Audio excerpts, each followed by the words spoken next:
Do you believe you have the best team for Pokemon Black and White 2? Drop it in the comments section below. Teams that gather a lot of attention will be featured on my upcoming Best Team series, where I use your team in a full playthrough and rank it on a custom leaderboard. That series will begin as soon as I reach...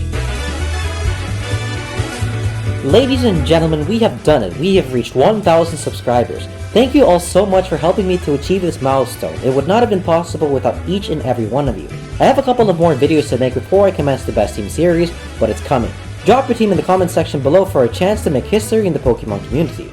With that said, let's get on to the video. Okay, I'm not gonna lie to you guys. When I first heard about Pokemon Black and White 2, I was not very interested. Though I enjoyed playing Pokemon Black and White 1, my passion for Pokemon at the time was dwindling, and when I saw the box art legendaries, my 12-year-old self just didn't care for them. I had no idea that I was skipping out on one of the most fun, if not the most fun games in the series. The story of the sequel complements the story of the first Unova games very well, and it provides so many different Pokemon that we as the players can use. This is a game that has something to offer for all who enjoy Pokemon.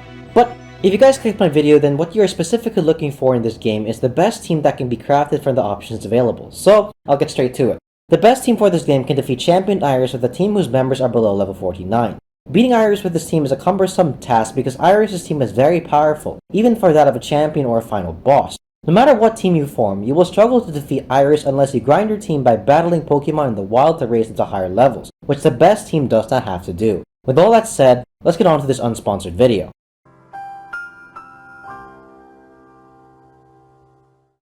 In any best team I create, I look at the obstacles in the game where without the right members, I have to resort to Operation Abuse the Bidoof, where I walk into the grass and rampage all over these cute little kittens who did nothing to deserve their beating, because I need to raise my Pokemon to a higher level than I would have to if I picked the right members for this team. The first obstacle in this game is Roxy's Poison Gym. Sharon's Gym can also be a big obstacle, but all you need to do to defeat him is to focus all of your team's initial training on your starter so that you will be over-leveled when you battle him. Roxy is difficult to defeat because her Pokemon will find a way to poison yours and then use the move Venoshock, which has the power of 110 after your Pokemon are poisoned. Any neutral type would need to get lucky to win against her without Operation Abuse the Bidoof. But luckily there's no need to think too much about a strategy to take her down because there is a Pokemon immune to poison types that you can catch after a short walk to Verbank Complex. This Pokemon is Magnezone. If you've seen my other best team videos, you already know how strong Magneton is, which is why he is on so many best teams. As Magnezone, he gets boosted stats, and in Generation 5, the ability Sturdy was buffed to allow Magnezone to tank any move that would otherwise defeat him in one shot. Well, unless of course that Pokemon has Mold Breaker.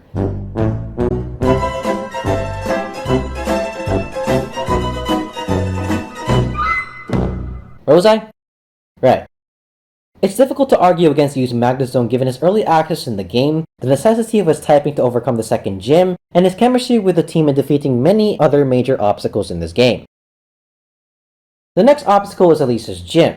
Just like in Pokemon Black and White 1, Elisa is a major obstacle in this game, and defeating her requires a ground-type Pokemon. Also, choosing the best option is dependent on how well the Pokemon contributes to other obstacles in this game. If you remember from my best team for Pokemon Black and White 1, the ground type used in this team was determined by a close contest between Crocodile and Excadrill. Excadrill was chosen because of his access to a rock type move to defeat Skyla's Gym and his chemistry with Cofagrigus to defeat Reshiram due to disabling Reshiram's only super effective move against Excadrill's steel typing. In Pokemon Black and White 2, it no longer makes sense to pick Excadrill for that reason because Magnezone can easily sweep Skyla's Gym, and Reshiram isn't present in this game. This brings back Crocodile as a candidate for the best team, and we also have to factor in the new ground types introduced in the Unova region: Steelix, Flygon, Claydol, and Mamoswine. However, we can actually eliminate these added options from contention. Steelix is a worse version of Excadrill because it does not have a good attack stat. Flygon would be demolished by most of Champion Iris' Pokemon and Drayden's Dragon types due to his being underleveled, and his Dragon typing is useless for pretty much every other obstacle in this game.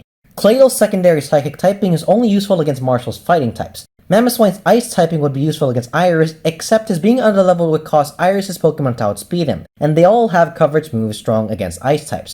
This leaves us with another contest between Crocodile and Excadrill. Let's take a look at the obstacles where Excadrill can be utilized. Excadrill is strong against Elite Four Shanto's Cofagrigus and Drifblim, Grincey's Liepard, Caitlin's Psychic types, and Champion Iris' Archaeops. That's not bad.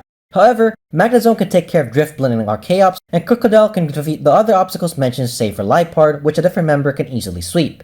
Excadrill offers nothing that Crocodile and the other members cannot. But then, what does Crocodile offer that Excadrill does not? The answer is actually quite simple. What Crocodile offers that Excadrill does not is the ability Intimidate. This makes him infinitely more useful than Excadrill because this ability allows for the team to take down the same obstacles where Excadrill is useful, as well as all the other Pokemon who rely on physical moves in this game. In Pokemon Black and White 1, Crocodile's Intimidate ability wasn't needed because Stoutland was on the team, but since the obstacle in that game which merited its inclusion on the team is absent in this game, Stoutland would weaken the team's chemistry due to there existing other Pokemon with Intimidate that have better type matchups against the obstacles in this game, Crocodile being one of them. Crocodile is the best ground-type Pokemon to add to this team. The next obstacle to defeat is Clay. In Pokemon Black and White 1, we picked Levany as the best member to add to this team for defeating Clay after considering the water and grass-type Pokemon in that game which had a secondary type useful for defeating other obstacles in this game.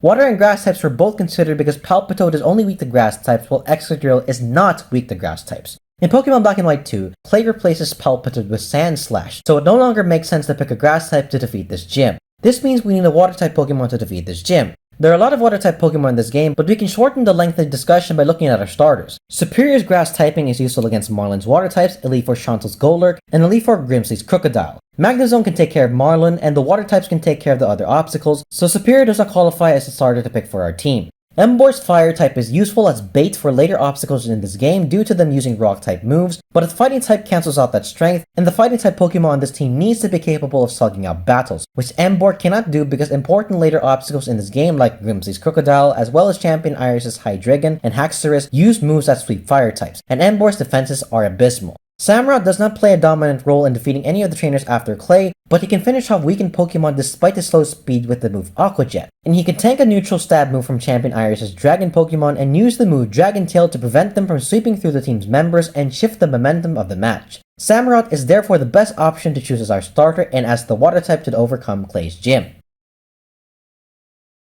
After Clay, we have to prepare for Elite Four Caitlyn. The current members of the team cannot defeat Drayden's Dragon Pokemon by themselves, but since half of Champion Iris' team consists of Dragon types as well, the Pokemon needed to overcome both obstacles are the same, so I'll save that discussion for later. There are two Pokemon we need to worry about, which are Reuniclus and Musharna. In Pokemon Black and White 1, Caitlyn would open up with Reuniclus and we would defeat her by using a Pokemon that outspeeds Reuniclus, can defeat her in 2 turns, and can take 1 hit from Reuniclus before the second turn. That Pokemon was Levany, who is not on this team. Musharna was swept by Scrafty since Musharna has no moves that are super effective against dark types. In Pokemon Black and White 2, Caitlyn opens up with Musharna, and the reason she is a threat now is because she spams the move Yawn, meaning that if we cannot take her out in one shot, which we can't because of Musharna's bulk, then we are at the mercy of Caitlyn's other Pokemon. Reuniclus is a threat because she knows the move Focus Blast, which one-shots any dark type Pokemon that we use. Therefore, we need to pick a Pokemon that is strong against psychic types but is not a dark type.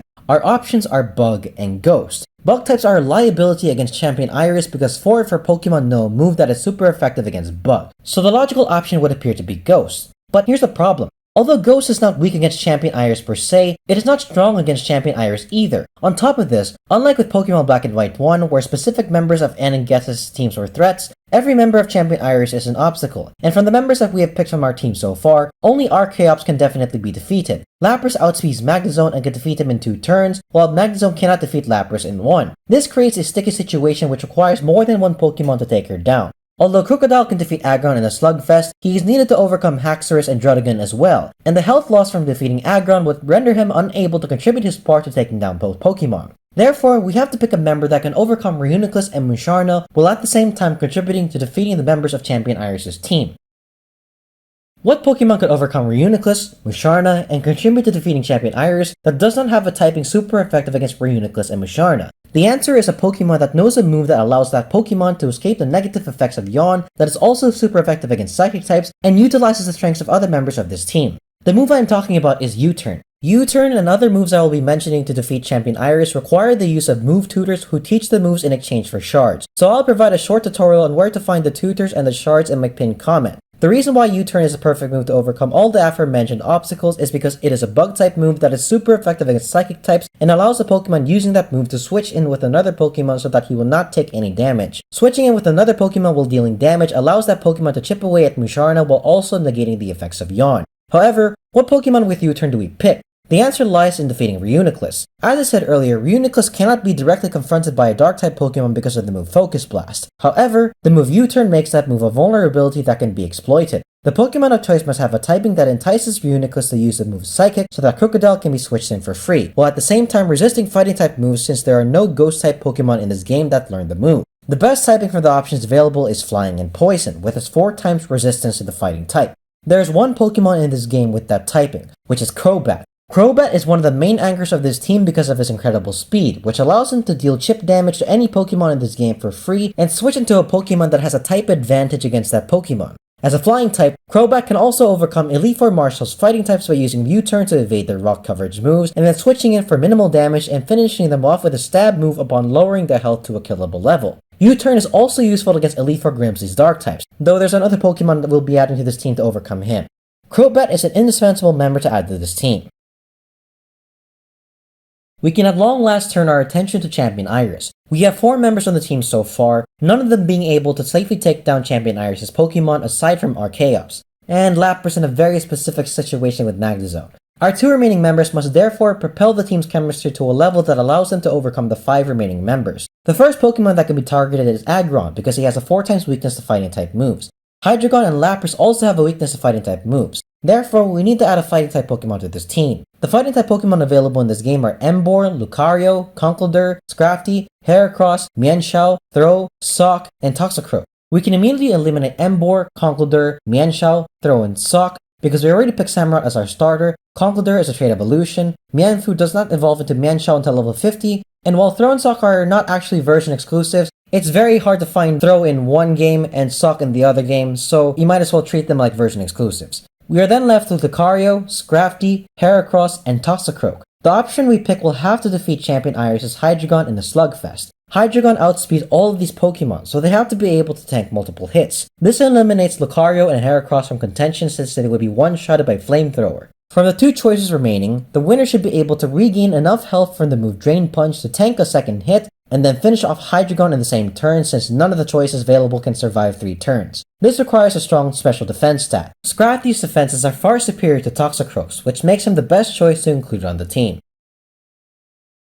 The remaining members left in Champion Iris' team are Druddigon and Haxorus. Unfortunately, there is no one member that can overcome both of these obstacles by itself because fellow Dragon types would be run over by both Pokemon, and Druddigon has a coverage move for Ice types, the only other type that is strong against Dragon before the introduction of Fairy types. Multiple Pokemon from the team have to work together to take them down, which is a problem because each attack from both Pokemon hit hard. And Haxorus will spam the move Dragon Dance if she does not have a move super effective against your Pokemon, meaning you are essentially in a lose-lose situation. One way to defeat Haxorus is to have Crobat use Toxic on Haxorus before she is given a chance to gather the power to one-shot Crobat, and then bait Haxorus into using the move Earthquake by sending in a Pokemon weak to ground type moves so that Haxorus will not continue to spam Dragon Dance, and Crobat can come in once her health bar has dropped low enough so he can use Toxic again if Champion Iris uses a full restore. Doing this successfully though is tedious if Haxorus manages to increase her attack stat because of how strong she is to begin with.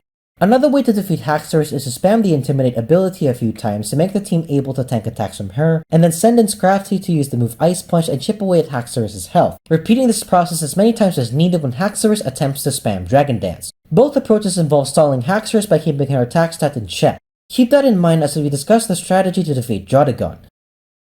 With Druddigon, the best strategy is to have Crobat use U-turn and pivot into Crocodile so that Druddigon's attack stat will weaken and mitigate the effect of Rock Slide. This will deal chip damage to Druddigon and can be repeated a total of 3 times, because after that Druddigon will switch to using Flamethrower, which deals a lot of damage to both Crobat and Crocodile. It is at this point where the last member comes in. We need a Pokemon that can finish off Druddigon that resists Fire-type moves and can also assist in the 2 strategies to defeat Haxorus by keeping her attack stat in check and baiting her to use Earthquake to allow Crobat to rotate in for free. A Pokemon that can do all these roles is one with either the Rock or Fire type and the ability Intimidate. There is a Fire-type Pokemon with that ability. That Pokemon is Arcanine. Arcanine can finish off Druddigon by withstanding a weakened Rock Slide and using the move Dragon Pulse, and he can pivot with Crocodile to rapidly drive down Haxorus' attack stat due to Haxorus having a move super effective against both Pokemon that does not deal as much damage to the other. Haxorus will continually attack both Pokemon as they progressively dwindle the impact of her offensive weapons. Once this is done, Crobat can swoop in and use Toxic, or Scrafty can chip away at Haxorus' health bar and pivot into Crocodile again to cancel out Dragon Dance, a process which will be repeated until Haxorus is defeated. Arcanine is the final member that is needed to create a team that works together to overcome what would otherwise be insurmountable obstacles presented by Champion Iris. And there you have it, the best team for Pokemon Black and White 2. Iris is truly difficult to defeat because each of her Pokemon are imposing and require that the members come together and work as one in a coordinated attack to take them down. Even one wrong choice in constructing the team will spell the difference between winning and having to resort to Operation Abuse the Bidoof. If you disagree with any of my choices, feel free to let me know in the comment section below. And don't forget to subscribe so that you can be updated when the videos for the Best Team series come out and you can find out if you were selected as a participant. That's pretty much it for this video. Thanks for watching. DFuego, signing out.